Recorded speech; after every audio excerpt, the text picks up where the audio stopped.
ओम गुरुवे नमः। प्यारे हरिभक्तों, अब जो मैं विषय ले रहा हूँ वो बहुत ही सुंदर विषय है कि गंगा जी में और यमुना जी के अंदर में क्या अंतर है। तो ये दोनों नदियाँ हमारी पृथ्वी पर तो हैं ही। अब सबसे बड़ी बात यह है कि गंगा की उत्पत्ति कैसे हुई और यमुना जी की उत्पत्ति कैसे हुई। तो इस विषय में हम आप लोगों को थोड़ा सा बतलाएंगे। तो गंगा नदी को जो है मोक्ष, ज्ञान, मुक्ति का प्रतीक माना जाता है, और जबकि यमुना नदी को प्रेम, भक्ति और आनंद का प्रतीक माना जाता है। अब प्रश्न ये है कि गंगा जी आई कहाँ से।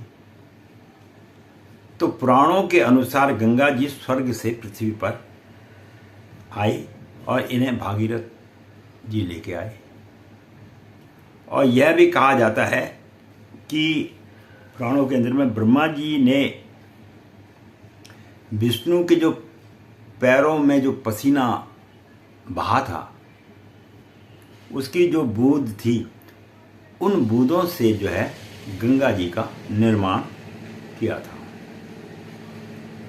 अब दूसरा प्रश्न ये उठता है कि यमुना जी कौन थी। यमुना जी भी जो है पूजनीय नदी है और लोग बड़ी श्रद्धा के साथ यमुना जी को पूजा पाठ करते हैं। तो यमुना जी जो थी वो भगवान सूर्य का आपने नाम सुनाई है, उनकी पुत्री थी यमुना जी।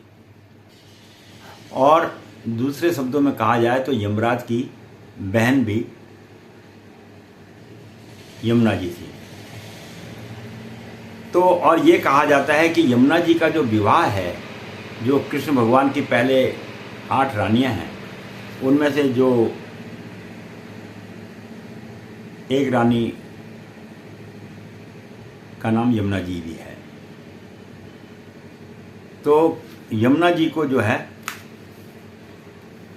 भगवान ने अपने साथ विवाह करके जो है यमुना जी को तृप्त किया। और इस प्रकार से यमुना, गंगा और सरस्वती का जब मिलन होता है तो वह स्थान त्रिवेणी बन जाता है। तो उसका अपने में एक बहुत बड़ा महत्व है। और त्रिवेणी में ये भी कहा जाता है, जहाँ त्रिवेणी है मिलती है ये, तो प्रयागराज वगैरह में, वहाँ पर जो है अमृत की बूंद भी गिरी थी, जिसकी वजह से यहाँ पर स्नान करने का एक विशेष महत्व हो जाता है।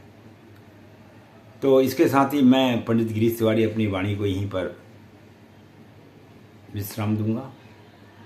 आशा करता हूँ अगली वीडियो में फिर एक नए विषय पर मिलते हैं। वीडियो देखने के लिए धन्यवाद। अच्छी लगे तो लाइक करना, सब्सक्राइब करना। धन्यवाद।